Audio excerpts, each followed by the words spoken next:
Yooyyaa jaalkiyya jalqaba irratti eebba kana laalchisee akka waraana gameessa oboo zoonii kibbaatitti haala eebba kanaa maal jettame?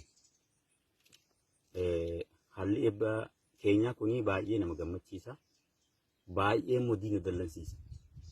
Yeroo ammaa kana yeroo itti diinni burjaaja'ee garatti galgaluu dhabee waan qabatee waan gadhiisu dhabee rakkachaa jiru kanatti waraanni bilisummaa Oromoo immoo akka jiru zoonii kibbaa keessatti waraana lakkoofsaan hin beekamne kan muummee hin qabne kana kan uummanni Oromoo kun biyya alaa biyya keessaa ilaalu kana eebbisiifatee akka ajaa'ibaatti ittiin diina ofirraa cabsuuf qophaa'u jiru kanatti akka ajaa'ibaatti nama gammachiisa.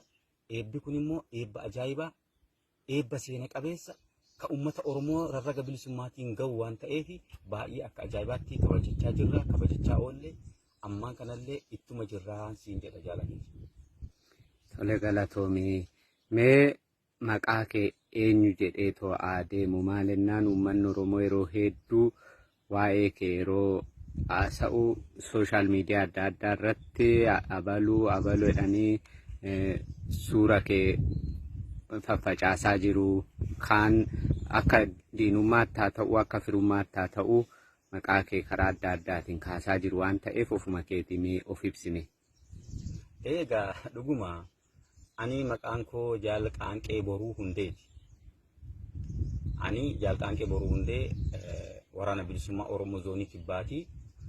Dhaloonni koo giddu galeessa.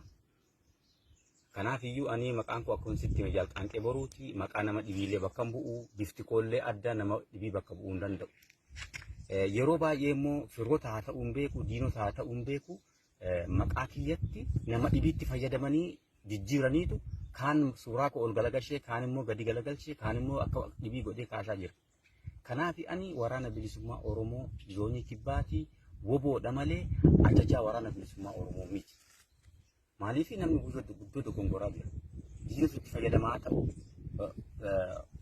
deeggartootuma keenyallee haa ta'u, dogongoraanii yeroo baay'eetu maqaa koo maqaa nama dhibii godhanii poostaa jiru.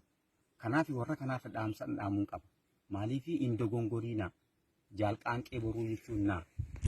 Jaal Qaanqee Boruu immoo waraana bilisummaa Oromooti malee ajajaa waraana bilisummaa Oromoo miti.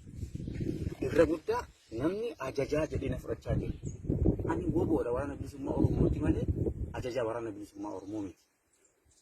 Kanaaf iyyuu warrootiin nama dhibiitti na fudhatanii inni